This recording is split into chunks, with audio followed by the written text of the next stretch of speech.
2021 সালে ভয়াবহ অর্থনৈতিক বিপর্যয়ে দেউলিয়া হয়ে যাওয়া দেশ শ্রীলঙ্কা আজ বর্তমান বিশ্বের পর্যটকদের কাছে সবথেকে আকর্ষণীয় ভ্রমণ গন্তব্য হয়ে উঠেছে। 2023 সালে প্রায় 18 লাখেরও বেশি পর্যটক এসেছে শ্রীলঙ্কা ভ্রমণে এবং 2024 সালে যার সংখ্যা দাঁড়িয়েছে দ্বিগুণ। তো বুঝতেই পারছেন শ্রীলঙ্কা পর্যটক আকর্ষণের দিক থেকে দক্ষিণ এশিয়ার দেশগুলোর মধ্যে কতটা এগিয়ে রয়েছে। তাই এবারের ট্যুরে আমাদের গন্তব্য দক্ষিণ এশিয়ার প্রাকৃতিক সৌন্দর্য ঘেরা ইতিহাস, সংস্কৃতি, ধর্মীয় অনুভূতি, বন্যপ্রাণীর অভয়ারণ্য ও সুদর্শন সমুদ্র সৈকত সহ পাহাড়ি চা বাগানে বেষ্টিত শান্তি ও নিরাপদ পর্যটন বান্ধব দেশ শ্রীলঙ্কা। ভিডিওর শুরুতেই আমাদের ট্যুর প্ল্যানটা শর্ট করে বলে দিচ্ছি। মোট 4 রাত 5 দিনের সময় নিয়ে আমরা শ্রীলঙ্কা ঘুরে দেখব। এর মধ্যে শ্রীলঙ্কার রাজধানী শহর কলম্বোতে নেমার পর আমরা প্রথম দিন ও রাত থাকবো ক্যান্ডি শহরে, দ্বিতীয় রাত থাকবো এল্লা শহরে এবং বাকি 2 রাত থাকবো মিরিশাতে। ঢাকা থেকে শ্রীলঙ্কার ভিসা প্রসেসিং, এয়ার টিকিট খরচ সহ শ্রীলঙ্কাতে 4 রাত 5 দিনের ট্যুরের হোটেল, ট্রান্সপোর্টেশন, খাওয়া দাওয়া সহ সকল খরচের হিসাব তুলে ধরব। এতে করে ভিডিওটি ফলো করলে আপনারাও চাইলে কম খরচে সুন্দরভাবে শ্রীলঙ্কা ট্যুর দিয়ে আসতে পারবেন। তো দেরি না করে চলুন ভিডিওটি শুরু করা যাক। সো ভিউয়ার্স, বর্তমানে আমরা এখন আছি হযরত শাহজালাল ইন্টারন্যাশনাল এয়ারপোর্টে। আর আমার এয়ারপোর্টের সামনে পাসপোর্ট এবং টিকিট কপিটা নিয়ে দাঁড়িয়ে আছি। তো আমাদের এবারে যাত্রা হচ্ছে শ্রীলঙ্কা, মালয়েশিয়া এবং থাইল্যান্ড, একসাথে 3টা দেশ। তো প্রথমে আমরা যাব আজকে শ্রীলঙ্কাতে। আমাদের এয়ার হচ্ছে ইন্ডিগো এয়ারলাইন্স। তো এখন দুপুর 1টার উপরে বাজে, প্রায় 2টার মতো বাজে। আমাদের ফ্লাইট হচ্ছে সন্ধ্যা 5টা 15-তে। তো ইন্টারন্যাশনাল ফ্লাইট যেহেতু, সেক্ষেত্রে আমরা একটু আগে চলে এসেছি। 3 থেকে 4 ঘন্টা আগে আসা ভালো, কারণ বোর্ডিং পাস নেওয়া প্লাস ইমিগ্রেশনের একটা কিন্তু ব্যাপার থাকে। তো আমরা আগে চলে এসেছি, আমাদের সব কিছু ডকুমেন্টস সাথে আছে। এরপরও ইমিগ্রেশনে কী কী হচ্ছে বা কী কী দেখতে চায় সব কিছুই তথ্য আপনাদের সামনে দিয়ে থাকবো। তো ভিউয়ার্স চলুন। আমরা 5 নম্বর গেট দিয়ে ইন করার পর আমাদের ফ্লাইট টিকিট দেখলাম। আমাদের ফ্লাইটের নাম্বার হচ্ছে 1114। ওটা ডিসপ্লে বোর্ডে দেখার পর দেখলাম যে এই নাম্বার যে গেট আছে ওই দিক দিয়ে যেতে বললো। তো এই হচ্ছে একদম লাস্টে প্ল্যাটফর্ম নাম্বার 1-এর দিকে টার্মিনালে। তো যাচ্ছি ওইখানে। আমরা সকলেই জানি শ্রীলঙ্কা বাংলাদেশি ট্যুরিস্টদের জন্য অনারেবল ভিসা দেয়, কিন্তু এরপরেও শ্রীলঙ্কা যেতে হলে আমাদেরকে শ্রীলঙ্কার ইটিএ নিতে হয়। অনলাইনে তাদের ওয়েবসাইটে আবেদনের মাধ্যমে মাত্র 24 ঘন্টায় আপনি ইটিএ পেয়ে যাবেন, মানে ইলেকট্রিক ট্রাভেল অথরাইজেশন। খরচ পড়বে 3 থেকে 3,500 টাকার মতো। আর ইমিগ্রেশন ফেস করার জন্য আমরা সাথে যে সকল ডকুমেন্টগুলো নিয়েছিলাম, passport, return air ticket copy, boarding pass, hotel booking, Sri Lanka ETE visa, dollar.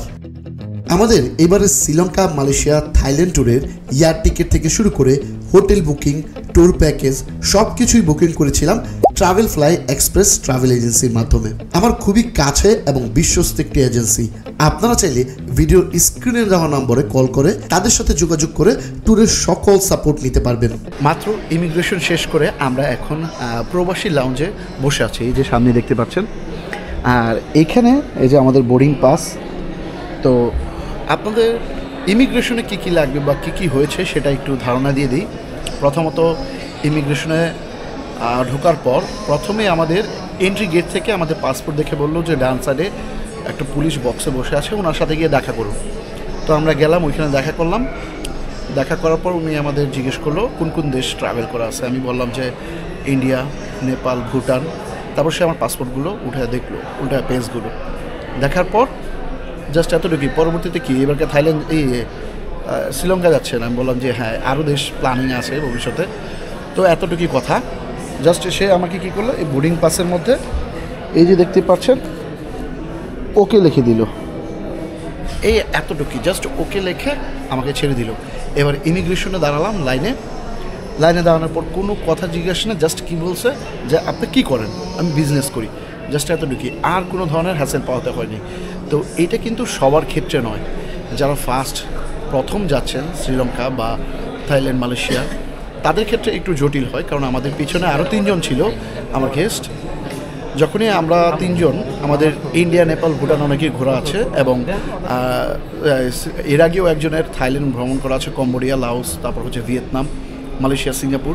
তো তাদের কিছু করেনি। বাট যারা ফার্স্ট টাইম ইন্ডিয়া একবার ঘুরেছে, আবার অনেকে আছে যারা ঘুরেই নেই প্রথম কান্ট্রি হচ্ছে শ্রীলঙ্কা যাচ্ছে এবার, তো তাদেরকে একটু অন্য একটা রুমে নিয়ে যাওয়া হয়েছে। এটা কী কারণে বা কী এটা পরবর্তীতে আসলে শুনতে পারবো, বাট তারা আমাদের সাথে পার হতে পারে না, আমাদের বাকি 3 জন টিম মেম্বার।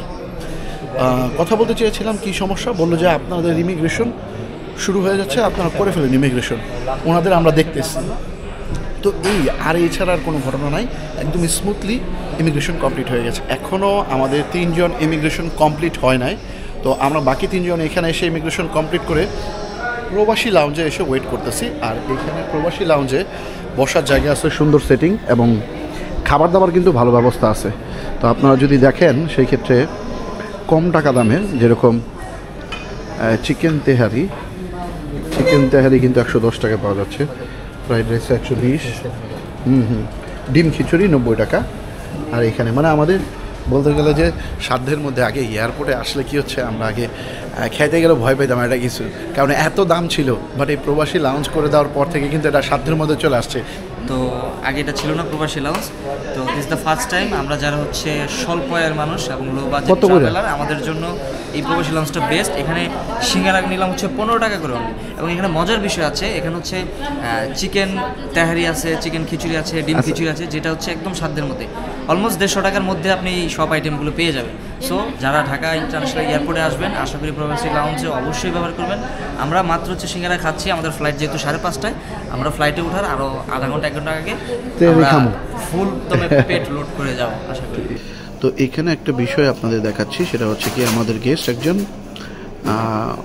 ওনার ইমিগ্রেশন প্রসেসটা একটু লেন্দি হয়েছে, ডাইরেক্টলি ইমিগ্রেশন অফিসারের কাছে যায় নাই, তাকে অন্য রুমে পাঠানো হয়েছে।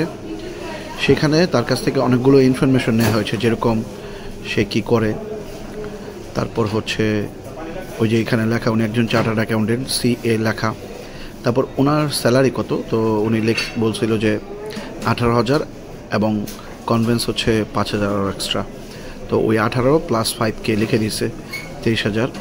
এবার ওনার NOC দেখতে চেয়েছিল, NOC ওকে পাইছে, এই জন্য ওকে লিখে দিছে, এবং ওনার ব্যাঙ্ক অ্যাকাউন্ট দেখতে চেয়েছিল লেনদেন, তো উনি স্টেটমেন্ট দেখাইছে ব্যাংকের, এবং অবশেষে ওনার লাস্ট ব্যালেন্স কত ওটা দেখতে চাইছে, পরে ওটা দেখাইলো, স্টেটমেন্টে যা আছে 1,03,000 টাকার মতো, তো ওটাই ওইখানে লিখে দিয়েছে 1.3 লাখ।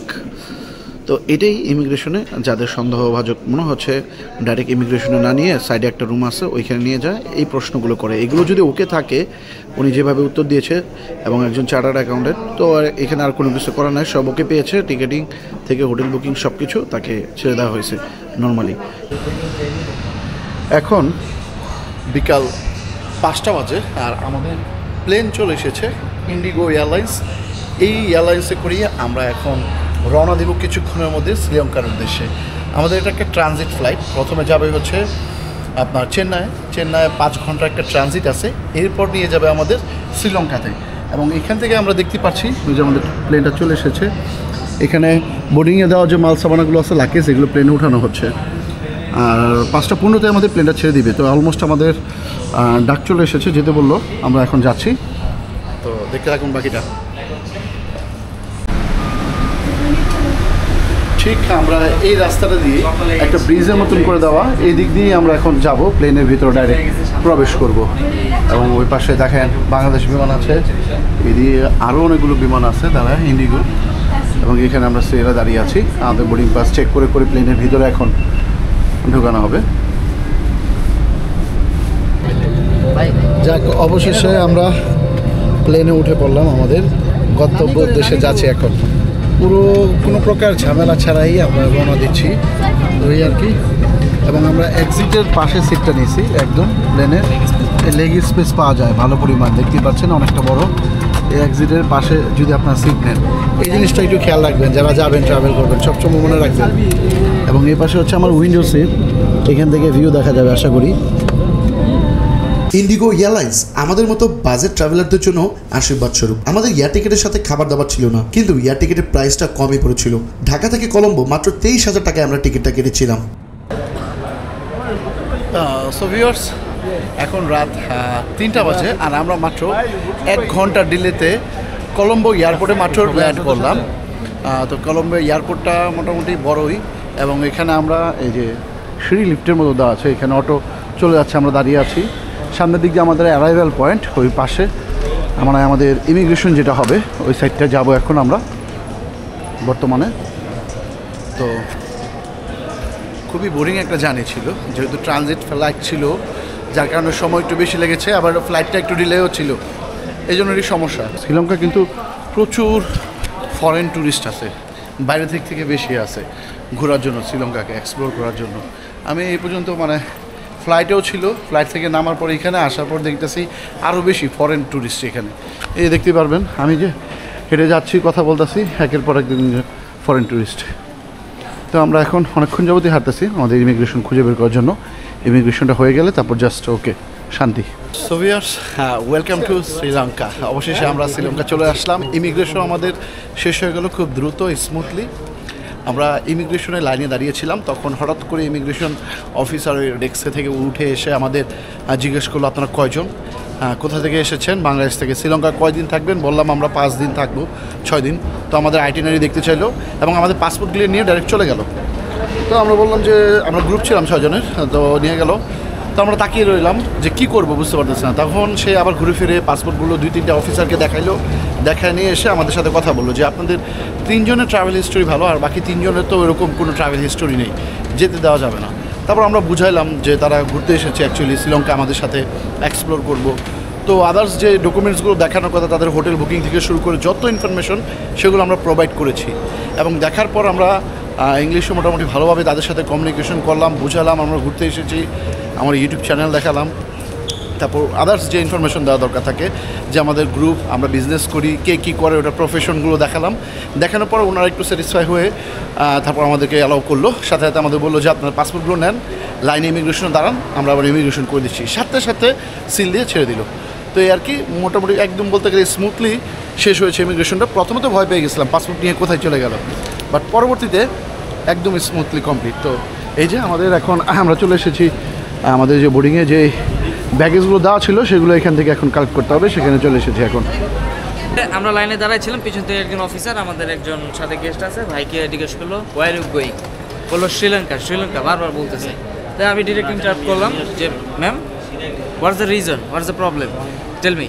তখন উনি বললো যে দেখি পাসপোর্ট, তখন পাসপোর্ট নিল, পাসপোর্ট নিয়ে ভিতরে চলে গেল। ভিতরে চলে যাওয়ার পরে আমরা লাইনেই দাঁড়ায় আছি, আমরা কোনো ভয়ভীতি কিছু না, আমরা তো চোর না, লাইনেই দাঁড়ায় আছি। ভিতরে গেল, পরে ভিতর থেকে আর একটা ইয়াং একটা অফিসার আসলো, এসে বললো যে কতদিন থাকবে, পরে বিস্তারিত বললাম, মানে জাস্ট 2 মিনিটে মোটামুটি ডিসক্রাইব করছি। ও বলছে ওকে ওকে উই আর অ্যাপোলাইজ, একটু ভালো করে ইংরেজি জানা থাকলে সুন্দরভাবে ইংলিশে কথা বলবেন, 2 মিনিটে কাজ শেষ। এই আর কি, যাই হোক তারপরও কোনো অসুবিধা হয় না, তাই না? না, কোনো প্রবলেম হয় না, একদম welcome to Sri Lanka, the wonderful country in South East Asia. Okay, এয়ারপোর্টে নামার পর দেখবেন যে এইখানটায় আপনার গাড়ি ড্রাইভার যদি আগে থেকে বুকিং করে আসেন তাহলে এইখানটায় আপনার জন্য ওয়েট করবে। আর এর অপোজিটে হচ্ছে, পিছনে হচ্ছে আপনার ডলার এক্সচেঞ্জ করতে পারবেন, মানে এক্সচেঞ্জের দোকান, এবং এইখানে হচ্ছে সিম নিতে পারবেন, মোবাইল কোম্পানি সিম, এয়ারটেল আছে, তারপরে হচ্ছে ডায়লগ নামে একটা সিম আছে। তো এইগুলো সিম নিতে পারবেন। এয়ারটেল আমাদের বলতেছে এটা ভালো সিম। তো আমাদের গেস্ট এখানে $100 এয়ারপোর্টে আপাতত সিম নেওয়ার জন্য ভাঙাইছে। আমি আগে থেকে সিম নিয়ে আসছি, যেহেতু ফ্রিকুয়েন্টলি ট্রাভেল করে আমাদের বন্ধুবান্ধব বা আমাদের ট্যুরিজম রিলেটেড মানুষ, তাদের কাছ থেকে সিমটা কালেক্ট করে ঢাকা থেকে নিয়ে এসেছিলাম। তো এখানে আসার পর এক গেস্ট সিম কিনবে, যার কারণে আগে ডলার এক্সচেঞ্জ করেছে $100। তো $100 শ্রীলঙ্কান রুপিতে পেয়েছে, এই যে আপনাদের দেখাচ্ছি, 29,600 শ্রীলঙ্কান ডলার পেয়েছে বা শ্রীলঙ্কার কারেন্সি পেয়েছে। তো এখন সিম নিবে, সিম নিতে কী কী লাগছে সেটাও আপনাদের দেখাবো। এবং ভাই কিন্তু অলরেডি ওই যে শ্রীলঙ্কান রুপি নিয়ে ছবি তোলা শুরু করছে। ভাই কত এটাকে, কত ভাই? 29,600। 29,600। কত টাকার দিচ্ছে? বড় নোট কত? 1,000 সব নাকি 5,000 নোট আছে নাকি? না সব 1,000? 5,000 নোট আছে, 1,000 নোট আছে। এটা 100 रुपया, 100 लाल रुपया वाला देखा ये ऑरेंज वाला 100 100 रुपया, ये 5,000, और ये वाला ये ग्रीन वाला 1,000। 1,000 का। 1,000। আমাদের ইমিগ্রেশন শেষ, সব কিছু শেষ, টাকা ভাঙানো শেষ, সিম নেওয়া শেষ। এখন বের হইলাম এয়ারপোর্ট থেকে, এবং আমাদের ড্রাইভার যে উনিও চলে এসেছে, আমাদের সাথে নিয়ে যাচ্ছে। আমাদের যে ভ্যান, আমরা 7 জন মানে 6 জন ট্যুরিস্ট আছি, এই জন্য আমরা 7 সিটার একটি ভ্যান ভাড়া করেছি 5 দিনের জন্য। তো ড্রাইভার আমাদের নিতে চলে এসেছে অলরেডি। আমরা যাব এখন ভ্যানে, আমাদের মাল সামানা যা আছে সব কিছু লোড করব, এরপর আমাদের যাত্রা শুরু হবে। আর যেহেতু আমরা 5 ঘন্টা যে ট্রানজিট ছিল চেন্নাই, খাওয়া দাওয়ার কোনো ব্যবস্থা ছিল না, খুবই একটা খারাপ পরিস্থিতি ছিল। তো ওভারঅল সব মিলে খারাপ একটা সিচুয়েশনে আমরা খাওয়া দাওয়া করতে পারি নাই, খাওয়া দাওয়া করতে দেওয়া হয় নাই বলতে গেলে, কারণ এমন একটা রুমে রাখা হয়েছিল আমাদের জায়গার মধ্যে স্পেসে, খাওয়া দাওয়া করতে সুযোগ পাই নাই কোনো।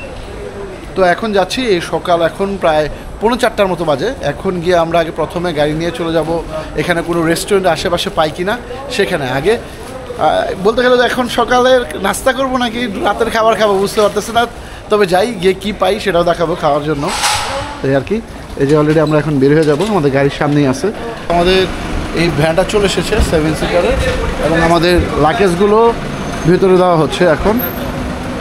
আর এরপরে আমাদের যাত্রা শুরু হয়ে যাবে।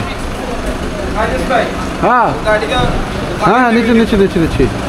তো আমাদের এই গাড়িটাই আমরা নিয়েছিলাম এবং 7 সিটার। আজকে পুরো 5 দিনের জন্য আমাদের এই গাড়িটাই থাকবে আমাদের সাথে। আমাদের আজকের হোটেল ক্যান্ডি শহরে বুকিং করা। আমরা জাস্ট অপেক্ষা করব একটু ভোরের আলো ফোটার।